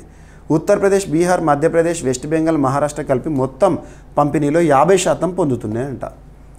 ఓకే, నివేదిక ప్రాముఖ్యత ఏంటంటే రాష్ట్రాల ధన వినియోగపు సమర్థత, రుణ నిర్వహణ సామర్థ్యము, భవిష్యత్ విధానాల స్థిరత్వంపై స్పష్టమైన చిత్రాన్ని ఇచ్చింది కాగ్ రిపోర్ట్.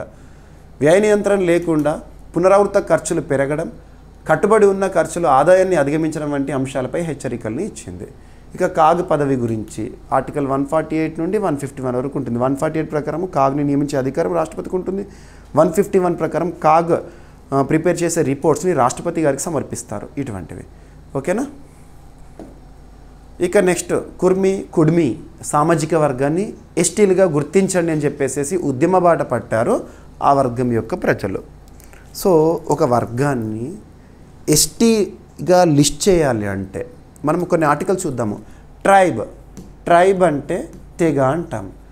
దేశంలోనే అత్యున్నత చట్టమైన రాజ్యాంగంలో తెగ అనే డెఫినేషన్, తెగ అనే నిర్వచనం, ట్రైబ్ అనే డెఫినేషన్ ఏ ఆర్టికల్లో ఉంటుంది అంటే ఆర్టికల్ 366 క్లాస్ 2(5)లో ఉంటుంది ట్రైబ్ డెఫినేషన్. మరి ఆర్టికల్ 342 ప్రకారము ఒక వర్గాన్ని ట్రైబ్గా, ఎస్టీగా గుర్తించే అధికారము రాష్ట్రపతి గారికి ఉంటుంది. రాష్ట్రపతి గారికి ఉదాహరణకు తెలంగాణ రాష్ట్రం లేదా మన ఆంధ్రప్రదేశ్ రాష్ట్రం ఉంది అనుకోండి, అక్కడ ఒక వర్గాన్ని ట్రైబ్గా గుర్తించాలంటే మరి రాష్ట్రపతి ఎలా గుర్తించారంటే గవర్నర్ నుండి దానికి సంబంధించిన వినతిని పొందుతారు. తర్వాత ఆర్టికల్ 342 ప్రకారం అత్తెగని గుర్తిస్తారు. ఇలా ఉంటుంది. ఇక గిరిజనులు లేదా ఆదివాసీలు అంటాము. మరి వీళ్ళు కొంత నాగరికతకు దూరంగా ఉంటున్నవారు. ట్రైబ్గా గుర్తిస్తే ఏంటంటే వాళ్ళకు రిజర్వేషన్స్ కానీ ప్రత్యేక సదుపాయాలు కానివ్వండి, మినిస్ట్రీ ఆఫ్ ట్రైబ్స్ లేదా ట్రైబల్ అఫైర్స్ నుండి కొన్ని సంక్షేమ పథకాలకు కానీ అర్హులవుతారు. ఇలాంటివి. సో అలా ఒక వర్గము కుర్మి లేదా కుడ్మి సామాజిక వర్గాన్ని ఎస్టీగా గుర్తించండి అని ఉద్యమ బాట పట్టారు. మరి వీళ్ళు ఏ ప్రాంతంలో ఉంటారు? ట్రైబ్స్ ఏ ట్రైబు ఏ ప్రాంతంలో ఉంటారు, ఏ రాష్ట్రాల్లో విస్తరించున్నారు చూడాలి మనము. సో కుర్మి లేదా కుడ్మి సామాజిక వర్గం ఇటీవల వెస్ట్ బెంగాల్, జార్ఖండ్, ఒడిషా రాష్ట్రాల్లో గిరిజన హోదా లేదా కుర్మాలి భాషను భారత రాజ్యాంగంలోని 8వ షెడ్యూల్లో చేర్చాలని డిమాండ్ చేస్తారు. 8th షెడ్యూల్ అంటే ఏం చెప్తుంది? Official languages recognised by the constitution, రాజ్యాంగం గుర్తించిన అధికారిక భాషలు. రాజ్యాంగం అమల్లోకి వచ్చినప్పుడు జనవరి 26, 1950 రోజున 8th షెడ్యూల్లో 14 భాషలు ఉండే. ఆ తర్వాత 8వ షెడ్యూల్ని సవరిస్తూ ప్రస్తుతానికి 22 భాషలు ఉన్నాయి. Official languages recognised by constitution in 8th schedule how many 22. అలా 8th షెడ్యూల్లో వీళ్ళ కుర్మాలి భాషను కూడా గుర్తించాలని చెప్పేసి చెప్తున్నారు. ఓకేనా? ప్రస్తుతం ఈ వర్గము జాదస్తి రాష్ట్రాల్లో అంటే ఓబీసీ అదర్ బ్యాక్వర్డ్ క్లాస్గా వర్గీకరించబడింది. ఏ రాష్ట్రాల్లో? ఈ రాష్ట్రాల్లో. కుర్మి వర్గం చారిత్రాత్మకంగా వ్యవసాయదారులు, రైతులుగా గుర్తింపు పొందారు. ఓకేనా? సరిపోతుంది. బ్రిటిష్ కాలంలో విడుదలైన గెజిట్ నోటిఫికేషన్ 1913, 31లో వీరిని నోటిఫైడ్ ట్రైబ్గా గుర్తించారంట అప్పుడు. ఇక ప్రస్తుత విస్తరణ వీళ్ళు ఏ రాష్ట్రాల్లో విస్తరించి ఉన్నారంటే వెస్ట్ బెంగాల్లో కొన్ని ప్రాంతాల్లో, జార్ఖండ్, ఒడిషా, బీహార్. రైట్. ఇక చారిత్రక నేపథ్యం సరిపోతుంది. 1931 జనగణనలో షెడ్యూల్ ట్రైబ్గా ఈ కుర్మి లేదా కుడ్మీలను గుర్తించారంట. రైట్. ఇక స్వాతంత్రోద్యమంలో కూడా ఈ వర్గం వారు, ఈ తెగవారు ప్రత్యేక పాత్ర పోషించారు. కొన్నిట్లో చువార్ తిరుగుబాటు అండ్ ఇండిగో రెబెలియన్ విషయంలో కానీ, సంతాల్ తిరుగుబాటు విషయంలో కానివ్వండి, క్విట్ ఇండియా మూమెంట్లో కానివ్వండి వీళ్ళ పాత్రను నెరవేర్చారు. ఓకేనా? సరిపోతుంది. కాన్స్టిట్యూషనల్ ఎస్టీ స్టేటస్, చట్టబద్ధమైన గిరిజన హోదా. రైట్. సరిపోతుంది. ఇక ఈరోజు సెప్టెంబర్ 23 కదా. వాస్తవానికి గతంలో జాతీయ ఆయుర్వేద దినోత్సవం అనేది ఒక పర్టిక్యులర్ డే రోజున జరుపుకునే వాళ్ళం కాదు. ధనత్రయోదశి అంటాం కదా. సో ధనత్రయోదశి అంటే దివాళీ ఆ ముందు సమయంలో వచ్చేది. ఆ రోజునే ఆయుర్వేద దినోత్సవంగా జరుపుకోవడం అనేది ఆనవాయితీగా వస్తుంది 2016 ఆ టైం నుండి. కానీ మొట్టమొదటిసారి అలా ఒక డే స్పెసిఫిక్గా లేకుండా ఒక అంశానికి ప్రాధాన్యత ఇస్తూ జాతీయ దినోత్సవంగా జరుపుకోవడం అనేది ప్రజల్లోకి దాని పట్ల ప్రత్యేకంగా గుర్తుండేలా ఉండట్లేదని చెప్పేసి భారత ప్రభుత్వం ఏం చేసిందంటే, లేదు ఆయుర్వేద దినోత్సవం ప్రస్తుతం ఇంపార్టెన్స్ ఇస్తున్నాం మనం ఆయుష్కి, మరి ఆయుర్వేద దినోత్సవం అనేది ప్రతి ఒక్కరికి గుర్తుండాలి, ఏ రోజు అంటే టక్కున గుర్తుకు రావాలి అని డిసైడ్ చేసేసి సెప్టెంబర్ 23 మొట్టమొదటిసారి 23 సెప్టెంబర్ని ఇక ప్రతి ఏడాది కూడా 23 సెప్టెంబర్ ఇక ఆయుర్వేద దినోత్సవం. సో దీని గురించి మనం ఇప్పటికే 4 సార్లు డిస్కస్ చేసాం మన డైలీ కరెంట్ అఫైర్స్ వీడియోస్. ఇక అబ్జర్వ్ చేస్తే మరి ఒక డేని ఒక పర్టికులర్ అంశానికి ఇంపార్టెన్స్ ఇస్తూ జరుపుకోవడం వెనుక ఉన్న ఉద్దేశం ఏంటంటే ఆ అంశం పట్ల ప్రజల్లో విస్తృత అవగాహన తీసుకురావడానికి. ఇంపార్టెంట్ డేస్, థీమ్స్ ఈ టాపిక్ని చదివేటప్పుడు థీమ్ ఉంటుంది కదా, ఆ థీమ్ని ఏ లాంగ్వేజ్లో ఉంటే అదే లాంగ్వేజ్లో గుర్తుపెట్టుకోండి, ఎట్టి పరిస్థితుల్లోనూ ట్రాన్స్లేషన్ చేయకండి. సో జాతీయ ఆయుర్వేద దినోత్సవం ఈరోజు. సో ఈ సంవత్సరానికి ఆతిథ్య రాష్ట్రం ఏంటంటే గోవా. జాతీయ ఆయుర్వేద దినోత్సవం 10th నేషనల్ ఆయుర్వేద డే ఈ ఏడాది గోవాలో ఆయుష్ మంత్రిత్వ శాఖ మరియు AIIA గోవా ఆతిథ్యంలో నిర్వహించబడిందంట. ఈ కార్యక్రమాన్ని ఆయుష్ మంత్రిత్వ శాఖ స్వతంత్ర బాధ్యతగా మంత్రిగా విధులు నిర్వర్తిస్తున్న శ్రీ ప్రతాప్రావు జాదవ్ గారు, తనే మినిస్ట్రీ ఆఫ్ ఆయుష్కి ప్రస్తుతం కన్సర్న్ మినిస్టర్గా. ఓకేనా. మరి ఈ సంవత్సరం theme Ayurveda day. Ayurveda day యొక్క థీమ్ ఏంటంటే Ayurveda for people, Ayurveda for planet. గుర్తుపెట్టుకోండి, ఎగ్జామినేషన్లో డైరెక్ట్ అడుగుతారు. ఆతిథ్య రాష్ట్రం గోవాని గుర్తుంచుకోండి, థీమ్ గుర్తుంచుకోండి. మరి ఈ పర్టికులర్ డేని ఏ సంస్థలు నిర్వహిస్తాయి? మినిస్ట్రీ ఆఫ్ ఆయుష్తో పాటు ఎవరంట? All India Institute of Ayurveda వారు సంయుక్తంగా నిర్వహిస్తారంట. మరి దినోత్సవ ఉద్దేశాలు ఏంటంటే ఆయుర్వేద పరంపరను గుర్తించి దాని ఆధునిక ప్రాముఖ్యతను ప్రజల్లో ప్రచారం చేయడం. వాస్తవానికి భారతదేశంలో నరేంద్ర మోదీ గారు ప్రధానిగా వచ్చిన తర్వాత, నరేంద్ర మోదీస్ ఎరా స్టార్ట్ అయిన తర్వాత ఆయుష్కి ఇంపార్టెన్స్ పెరుగుతోంది. 2014 నుండి ప్రత్యేకంగా మనం ఆయుష్ మంత్రిత్వ శాఖని కూడా చూస్తున్నాము. అందులో భాగంగా ఇది ఆరోగ్య పరిరక్షణలో సహజ, సులభమైన, ప్రకృతి ఆధారిత చికిత్సా విధానాల ప్రాధాన్యతను చాటం, పర్యావరణ అనుకూల వైద్యశాస్త్రంగా ఆయుర్వేదాన్ని ప్రమోట్ చేయడము. ఓకేనా. 2016లో మొదటిసారి ధన్వంతరి ఉంటుంది కదా, ధనత్రయోదశి అంటాము, దీపావళికి ముందు రోజు, ఆ సందర్భంగా జరుపుకునే వాళ్ళము. ఓకేనా. ఆయుష్ మంత్రిత్వ శాఖ, ఆయుర్వేద, యోగ, naturopathy, Unani, Siddha, homeopathy full form. All India Institute of Ayurveda వారు నిర్వహిస్తున్నారు ఈ డేని. సరిపోతుంది. మొట్టమొదటిసారి సెప్టెంబర్ 23. రానున్న పోటీ పరీక్షలు అడుగుతారు. సెప్టెంబర్ 23 ఇంపార్టెన్స్ అండ్ థీమ్ ఎవరు నిర్వహించారు ఈ సంవత్సరం? ఆతిథ్య రాష్ట్రం ఏంటి? మొదటిసారి ఇప్పుడు 2016. కానీ అప్పుడు పర్టికులర్ డే అనేది లేదు, దీపావళి ముందు రోజు జరుపుకునే వాళ్ళం అప్పటి నుండి. ఇక నెక్స్ట్ ఒక డే గురించి చూసాం కాబట్టి ఇంకొకటి అంతర్జాతీయ స్థాయిలో ప్రాముఖ్యత ఉన్న ఇంకొక దినోత్సవం ఉంది. International Day of Sign Language. Sign కామన్గా డెఫ్ ఉంటారు కదా పాపం, చెవులు వినిపించని వాళ్ళు, దివ్యాంగుల కింద గుర్తిస్తాం మనం. సో చెవులు వినిపించని వారు ఉంటారు కదా, వాళ్ళు సైన్ లాంగ్వేజ్. మీరు అప్పుడప్పుడు చూడండి, ఒకప్పుడు దూరదర్శన్ టీవీలో న్యూస్ వచ్చేది సండే రోజు.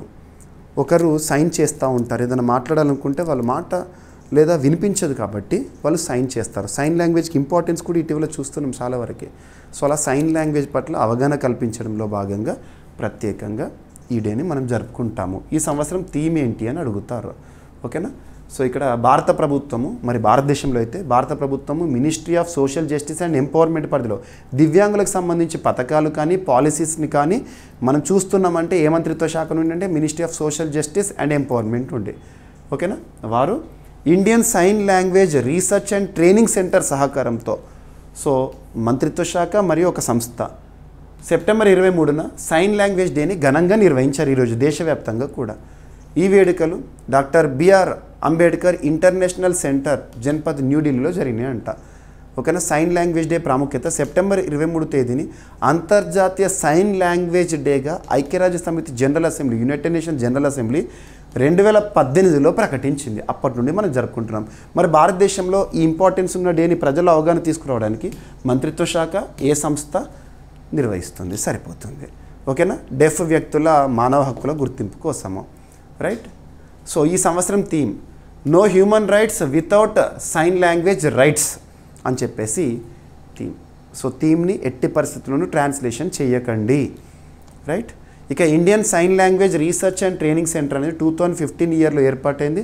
కేంద్ర ప్రభుత్వ పరిధిలో పనిచేస్తుంది. Department of Empowerment of Persons with Disability, New Delhi కేంద్రంగా పనిచేస్తుంది. భారత సైన్ లాంగ్వేజ్ విషయానికి సంబంధించి శాస్త్రీయ అభివృద్ధిలో కీలక పాత్ర పోషిస్తుంది. ఇక పర్సన్స్ విత్ డిజేబిలిటీ, దివ్యాంగులు అనాలి.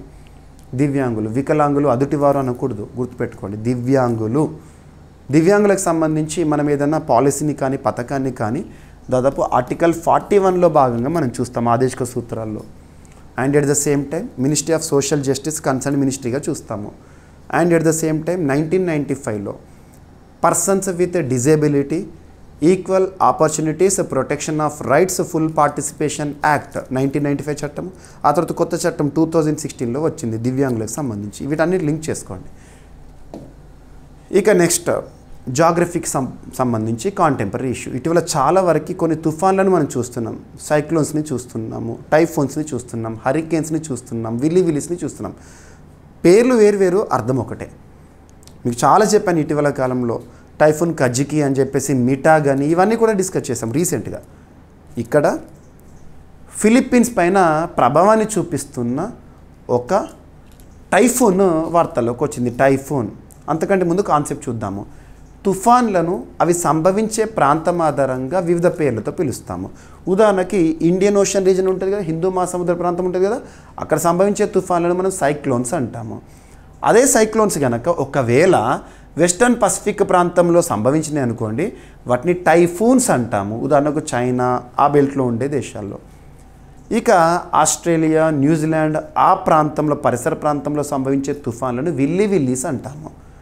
ఇక ఈస్టర్న్ పసిఫిక్, అట్లాంటిక్ ఓషన్, ఉదాహరణకి మనము అమెరికా, మెక్సికో, క్యూబా ఈ ప్రాంతాలు ఉంటాయి కదా, అక్కడ సంభవించే తుఫాన్లను హరికేన్స్ అంటాము. గుర్తుపెట్టుకోండి, అవి సంభవించే ప్రాంతం ఆధారంగా పేర్లు, కానీ జరిగే ప్రభావము విపత్తు మాత్రం ఒకటే.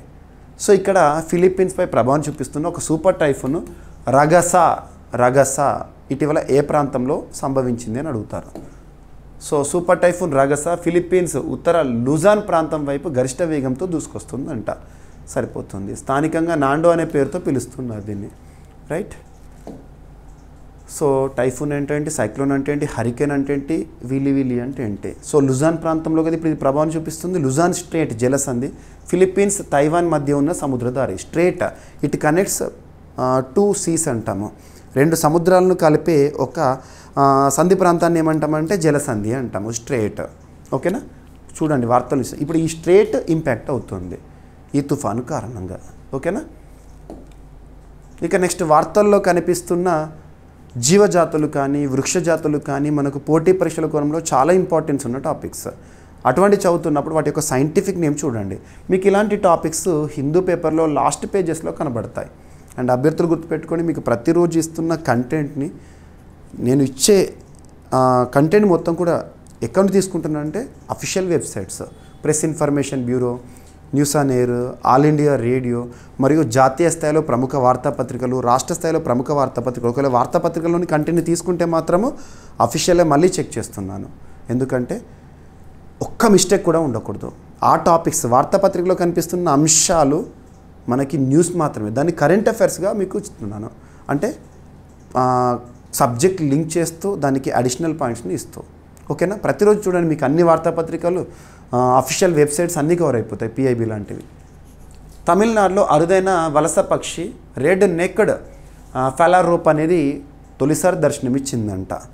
రెడ్ నెక్డ్. ఓకేనా. సో ఇటువంటి చూస్తున్నప్పుడు సైంటిఫిక్ నేమ్ చూడాలి. సో ఇక్కడ అబ్జర్వ్ చేస్తే ఫెలారోపస్ లొబేటస్ ఇటీవల వార్తలోకి వచ్చింది. అదేంటంటే ఒక పక్షి ఎక్కడ తమిళనాడులో మొదటిసారి తిరుపూర్ నగరంలో నంజరాయన్ బర్డ్ శాంక్చురీలో ప్రదర్శించబడింది. ఓకేనా, లేదా దర్శించబడిందని కనబడింది. ఇది నీటి మడుగు ప్రాంతాల్లో కనిపించిన తొలి నమోదు అంట. సరిపోతుంది. Right, enough. ఇక నంజరాయన్ బర్డ్ శాంక్చురీ 2022లో అధికారికంగా బర్డ్ శాంక్చురీగా గుర్తింపు పొందింది. రైట్. ఇది వలస పక్షి ఇప్పుడు కనిపిస్తుంది, మైగ్రేటరీ బర్డ్. కొన్ని బర్డ్స్ కొన్ని ఖండాల నుండి ఖండాలకు ఎగురుతూ వస్తాయి. ఇటీవల కాలంలో మీకు ఒక పాయింట్ కూడా చెప్పాను, Jatinga mass suicidal bird spot Assam రాష్ట్రంలో ఉంటుందని. ఇట్లాంటి లింక్ చేసుకోండి. ఇక నెక్స్ట్ యూరోప్లో తొలి ఎగ్జాస్కేల్ సూపర్ కంప్యూటర్స్ మనం ఇప్పటికే Japan super computers, America super computers, Fugaku, frontier ఇటువంటి చాలా చూస్తాం. మన భారతదేశానికి సంబంధించి సీడాక్ అభివృద్ధి చేస్తున్న సూపర్ కంప్యూటర్స్ ఇటువంటివి. ఇప్పుడు ఐరోపా ఖండంలో తొలి ఎక్సాస్కేల్ సూపర్ కంప్యూటర్ వార్తల్లోకి వచ్చింది. దాని పేరేంటి అంటారు, డైరెక్ట్గా గుర్తుపెట్టుకోండి, జూపిటర్. సో జూపిటర్ అంటే joint undertaking pioneer for innovative and transformative exascale research. యూరప్లో తొలి ఎగ్జాస్కేల్ కంప్యూటర్గా గుర్తింపు పొందింది జూపిటర్. ఇది ప్రపంచంలో వేగంగా తక్కువ ఎనర్జీతో పనిచేసే కంప్యూటింగ్ వ్యవస్థల్లో ఒకటంట. ఒకే సెకండ్లో బిలియన్ల గణనలు పూర్తి చేసే సామర్థ్యం అనేది దీని సొంతమంట. సో ఇక భారతదేశానికి సంబంధించి national super computing machine, so C-DAC ఆధ్వర్యంలో ఇప్పటికీ 70 కంటే ఎక్కువ సూపర్ కంప్యూటర్ల నిర్మాణం గురించి మనం చూస్తూ ఉంటాము. ప్రముఖ భారతీయ సూపర్ కంప్యూటర్లు ఏంటి? రైట్. ఇక హెటిరో హెల్త్ కేర్ నుండి కొత్త బ్రెస్ట్ క్యాన్సర్ ఔషధం అనేది రీసెంట్గా వార్తల్లోకి వచ్చింది.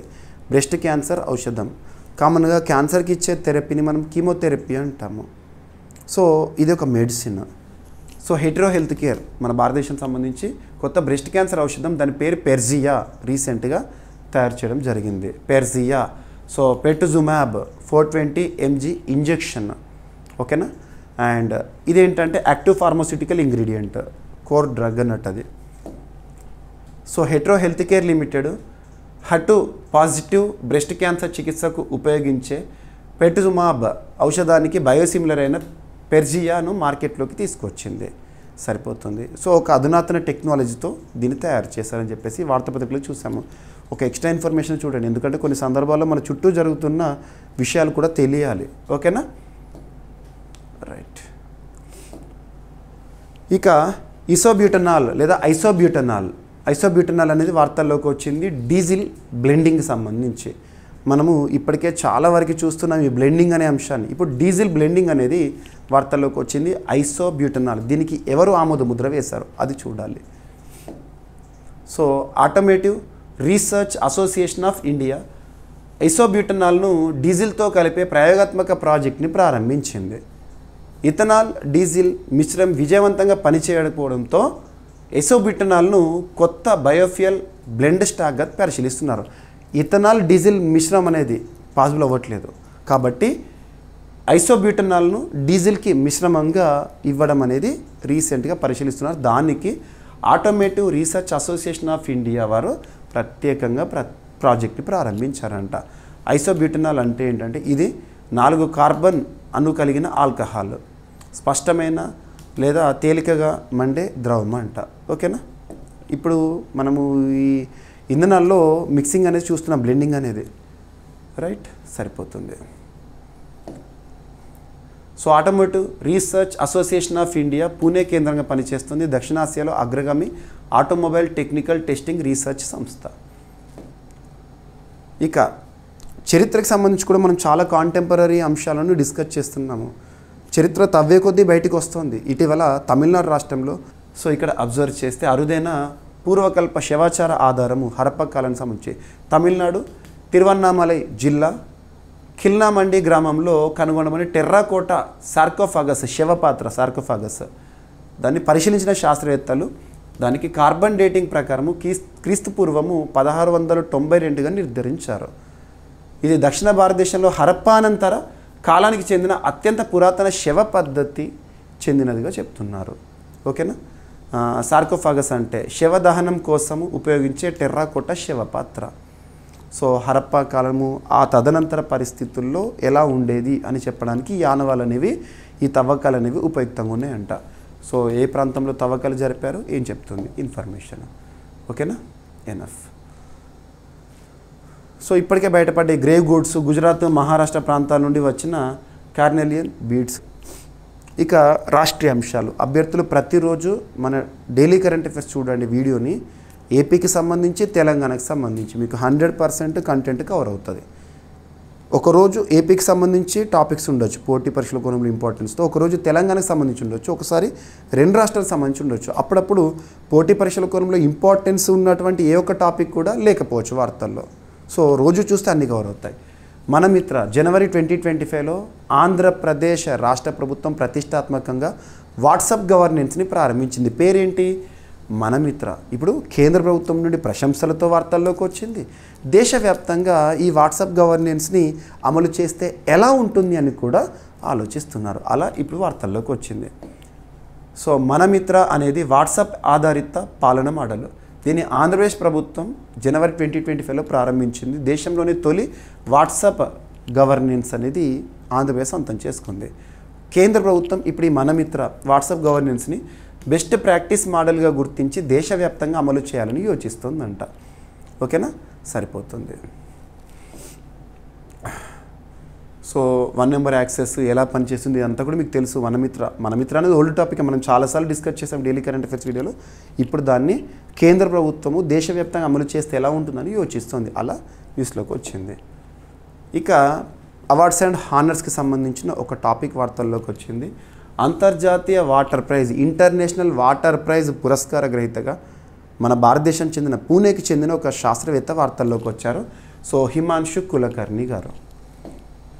సో పూణేకు చెందిన జలవనరుల శాస్త్రవేత్త డాక్టర్ హిమాంశు కులకర్ణి అంతర్జాతీయ water prize International Water Prize అందుకున్న మొట్టమొదటి భారతీయుడిగా చరిత్రలో నిలిచారు. ఈ పురస్కారాన్ని గెలుచుకున్న. ఈ పురస్కారాన్ని ఎవరు ప్రదానం చేస్తారు, ఎప్పటి ప్రదానం చేస్తారు, ఈ పాయింట్ చూడాలి కదా. ఈ పురస్కారం అమెరికాలోని ఒక్లహోమా విశ్వవిద్యాలయం చెందిన వాటర్ సెంటర్ లేదా water technologies for emerging reasons అందిస్తూ ఉంటుంది, గుర్తుంచుకోండి. ఓకేనా. 2009 నుంచి అమల్లో ఉన్న ఈ పురస్కారము అభివృద్ధి చెందుతున్న దేశాల్లో నీటి సరఫరా మరియు పారిశుద్ధ్యం రంగాలు విశేష సేవలు అందినగాను ఇక్కడ వాటర్ రిలేటెడ్గా రీసెర్చ్ చేస్తున్న పరిశోధకులకు శాస్త్రవేత్తలకు అమెరికాకు చెందిన ఒక్లహోమా విశ్వవిద్యాలయము ఈ పురస్కారాన్ని ఇస్తుంది. ఈ సంవత్సరం పురస్కార గ్రహీత ఎవరు అని అడుగుతారు. ఓకేనా, సరిపోతుంది. రైట్. హిమాంశు కులకర్ణి గారి గురించి చూస్తే ఆయన భూగర్భ జలానికి సంబంధించి లేదా వాటర్ రిలేటెడ్గా చాలా పరిశోధనలు చేస్తూ గుర్తింపు పొందారు. ఇక ఇంటర్నేషనల్ వాటర్ ప్రైజ్ ఎప్పుడు ప్రారంభం అంటే 2009. అండ్ ఎవరు స్పాన్సర్ చేస్తారు, లక్ష్యం ఏంటి? ఇక ఐక్యరాజ్య సమితి సమావేశానికి సిరియా అధ్యక్షుడు హాజరు అనే టాపిక్ వార్తల్లోకి వచ్చింది. సిరియా నుండి 60 ఏళ్ళ తర్వాత తొలిసారి ఒక వ్యక్తి ఐక్యరాజ్య సమితి సమావేశాలకు హాజరవడం అనేది ప్రపంచవ్యాప్తంగా చర్చనీయాంశమైంది. మరి ఆ పర్సన్ పేరు గుర్తుంచుకోండి. సిరియా అధ్యక్షుడు అహ్మద్ అల్ షరా ఐక్యరాజ్య సమితి జనరల్ అసెంబ్లీ సమావేశాలకు హాజరయ్యేందుకు 2025 సెప్టెంబర్లో న్యూయార్క్ చేరుకున్నారు. ఇది ఇంపార్టెంట్. సో పేరు గుర్తుంచుకోండి. 60 ఏళ్ళలో తొలిసారి సిరియా నుండి రిప్రజెంటేషన్ వచ్చింది. ఓ సిరియా అధ్యక్షుడు యునైటెడ్ నేషన్స్ జనరల్ అసెంబ్లీ హాజరవ్వడం అనేది 60 ఏళ్లలో ఇదే తొలిసారి. చివరిసారిగా 1967లో అప్పటి అధ్యక్షుడు ఐక్యరాజ్య సమావేశాలకు హాజరయ్యాడు. 1967 తర్వాత ఇప్పుడంట. డైరెక్ట్గా ఈ పాయింట్ చూడండి, సరిపోతుంది. సో దాదాపు 60 ఏళ్లలో తొలిసారి సిరియా దేశం నుండి ఐక్యరాజ్య సమితి సమావేశానికి హాజరైన సిరియా అధ్యక్షుడి పేరేంటి అని అడుగుతారు. పేరు గుర్తుంచుకోండి, సరిపోతుంది. అహ్మద్ అల్ షరా. మరి సిరియా దేశం వార్తల్లోకి వచ్చింది కాబట్టి సిరియా దేశానికి సంబంధించిన కొన్ని బేసిక్ పాయింట్స్ చూద్దాము. సో ఇక్కడ అబ్జర్వ్ చేస్తే సిరియా రాజధాని డమాస్కస్, కరెన్సీ వచ్చేసి సిరియన్ పౌండ్. సిరియాలో అంతర్యుద్ధము దీర్ఘకాలంగా కొనసాగుతూ వస్తుంది. ఓకేనా. ఇక యునైటెడ్ నేషన్ జనరల్ అసెంబ్లీ ప్రస్తుతం 193 సభ్య దేశాలు ఉన్నాయి. న్యూయార్క్ కేంద్రంగా పనిచేస్తున్న అంతర్జాతీయ సంస్థ, ఐక్యరాజ్య సమితికి అనుబంధంగా పనిచేస్తున్న సంస్థ. ఇక ఈరోజు ప్రశ్న ప్రతి ఒక్కరు సమాధానం ఇవ్వండి. 2026లో ప్రపంచ badminton championship, world badminton championship పోటీలకు ఆతిథ్యం ఇవ్వనున్న దేశం ఏది అంటే నెక్స్ట్ ఇయర్? ఆ దేశము, ఈ ఆన్సర్ తెలిస్తే ఆ దేశము చివరిసారి ఈ ఛాంపియన్షిప్కి ఏ సంవత్సరంలో ఆతిథ్యం ఇచ్చింది అది చెప్పండి. ఈ టోర్నీని నిర్వహించే సంస్థ ప్రధాన కేంద్రం ఇక్కడ ఉంది. ఈజీ క్వశ్చనే, మనం ఆల్రెడీ డిస్కస్ చేసిన టాపికే. మన డైలీ కరెంట్ అఫైర్స్ వీడియోని ప్రతిరోజు చూస్తే మీరు ఇవన్నీ ఇస్తారు. అండ్ అభ్యర్థులకు చెప్పేది ఏంటంటే ప్రతిరోజు వీడియోని చూడండి. నేను చివర్లో అడుగుతున్న ప్రశ్నకి తప్పనిసరిగా సమాధానం కామెంట్ బాక్స్లో ఇవ్వండి. రానున్న ఏ పోటీ పరీక్షన, ఏ స్థాయి పోటీ పరీక్షన పలానా అంశాల నుండి తప్పనిసరిగా ప్రశ్నలు వస్తాయని వేటినైతే నేను భావిస్తున్నాను వాటిని రోజు ఒకటి చొప్పున క్వశ్చన్గా మీ ముందుంచుతున్నాను. వీడియో చూస్తున్నవారు వేలాది మంది అభ్యర్థులు, కానీ కామెంట్ బాక్స్లో సమాధానాలు ఇస్తున్నవారు మాత్రము వందలాది మాత్రమే. ప్రతి ఒక్కరు ఇవ్వండి. మీకు సగం ఆన్సర్ తెలిసినా పర్లేదు, తప్పనిపించినా పర్లేదు. మీకు ఎలాగో రేపు మళ్ళీ ఎక్స్ప్లెనేషన్ ఇస్తాను కాబట్టి క్లారిటీ అనేది వస్తుంది. సో కమింగ్ ఎగ్జామినేషన్స్లో ఈ టాపిక్ నుండి లేదా ఇదే ప్రశ్న కనబడింది అనుకోండి, 100% కాన్ఫిడెన్స్తో క్లారిటీతో గుర్తించగలుగుతారు. ఓకేనా. సో ఇక ఈరోజు టాపిక్స్ని మనం క్విక్ రివిజన్ చేస్తే, ఫస్ట్ టాపిక్ వాద్నగర్ యునెస్కో సంబంధిత అంశంతో వార్తల్లోకి వచ్చింది, గుజరాత్ రాష్ట్రము. అండ్ దోర్దో అనే ఒక విలేజ్ వార్తల్లోకి వచ్చింది, సౌర విద్యుత్పై నడిచే గ్రామంగా. అండ్ మైన్పాట్ ఛత్తీస్గఢ్ రాష్ట్రంలోని ఒక గ్రామము, ఒక ప్రత్యేక అంశం సూపర్లేటివ్తో వార్తల్లోకి వచ్చింది. అండ్ S-400 మిసైల్ సిస్టమ్కి సంబంధించి deal. Next Amogh fury exercise ఇటీవల వార్తల్లోకి వచ్చింది, ఎక్కడ? And controller and auditor general of India రాష్ట్రాల ఆర్థిక స్థితిగతులపై నివేదికను విడుదల చేసింది. ఆ నివేదికలోని గణాంకాలు చూడండి. నెక్స్ట్ కుర్మి సామాజిక వర్గం ఎస్టీ హోదా కోసం చేస్తున్న ఉద్యమం. ఈ సామాజిక వర్గం ఎక్కడ నివసిస్తున్నారు వాళ్ళు చూడండి, ఆర్టికల్స్ లింక్ చేసుకోండి. అండ్ జాతీయ ఆయుర్వేద దినోత్సవం సెప్టెంబర్ 23 ఈ రోజున మనం జరుపుకోవడం జరిగింది. థీమ్ ఏంటి, ఎవరు నిర్వహించారు, ఆతిథ్య రాష్ట్రం ఏంటి. International Day of Sign Languages September 23 ఈరోజు. అండ్ టైఫోన్ రగస ఫిలిప్పీన్స్పై ప్రభావాన్ని చూపిస్తోందని చెప్పేసి డిస్కస్ చేయడం జరిగింది. అండ్ రెడ్ నెక్డ్ ఫలారోప్ ఇటీవల తొలిసారి దర్శనం ఇచ్చింది, ఎక్కడ అంటే తమిళనాడు రాష్ట్రంలో. అండ్ యూరప్లో తొలి ఎగ్జాస్కేల్ సూపర్ కంప్యూటర్ రీసెంట్గా వార్తల్లోకి వచ్చింది, దాని పేరేంటి. అండ్ పెర్జియా ఇటీవల క్యాన్సర్ ట్రీట్మెంట్లో భాగంగా న్యూస్లోకి వచ్చింది, ఏ సంస్థ? అండ్ ఐసోబ్యూటనాల్ డీజిల్ బ్లెండింగ్ అనేది వార్తల్లోకి వచ్చింది, ఎవరు ఆమోద ముద్ర వేశారు?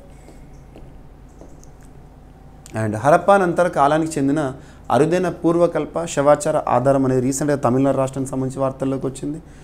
అండ్ మన మిత్ర ఏపీకి సంబంధించిన వాట్సాప్ గవర్నెన్స్ దేశానికి ఒక మోడల్గా, బెస్ట్ ప్రాక్టీస్ మోడల్గా గుర్తించడం జరిగింది. అధ్యయనం చేస్తున్నారు దేశవ్యాప్తంగా అమలు చేయడానికి. హిమాంశు కులకర్ణి గారికి అంతర్జాతీయ వాటర్ ప్రైజ్ పురస్కారం, ఇంటర్నేషనల్ వాటర్ ప్రైజ్ పురస్కారం, పూణేకి చెందిన సైంటిస్ట్. అండ్ ఐక్యరాజ్య సమితి సమావేశానికి సిరియా అధ్యక్షుడు హాజరు కావడం 60 ఏళ్లలో తొలిసారి. తన పేరేంటి? అండ్ ఈరోజు ప్రశ్న, 2026లో ప్రపంచ బ్యాడ్మింటన్ ఛాంపియన్షిప్ పోటీలకు ఆతిథ్యం ఇవ్వనున్న దేశం ఏది? ఆ దేశం చివరిసారి ఈ ఛాంపియన్షిప్కి ఏ సంవత్సరంలో ఆతిథ్యం ఇచ్చింది? ఈ టోర్నీని నిర్వహించే సంస్థ ప్రధాన కేంద్రం ఎక్కడ? సో ప్రతి ఒక్కరు సమాధానం ఇవ్వండి. అండ్ మన యాప్ని ఇన్స్టాల్ చేసుకోండి. మీకు విదిన్ 2 డేస్లో ఆఫర్స్ కూడా స్టార్ట్ అవుతాయి. So GVK study circle app install చేసుకోండి, ఓకేనా? సో ఏమైనా మిస్లేనియస్ టాపిక్స్ ఉన్నాయనుకోండి, నో నీడ్ టు వర్రీ. రేపటి క్లాస్లో మనం యాడ్ చేసి డిస్కస్ చేద్దాము. రేపు కలుద్దాం. Thank you.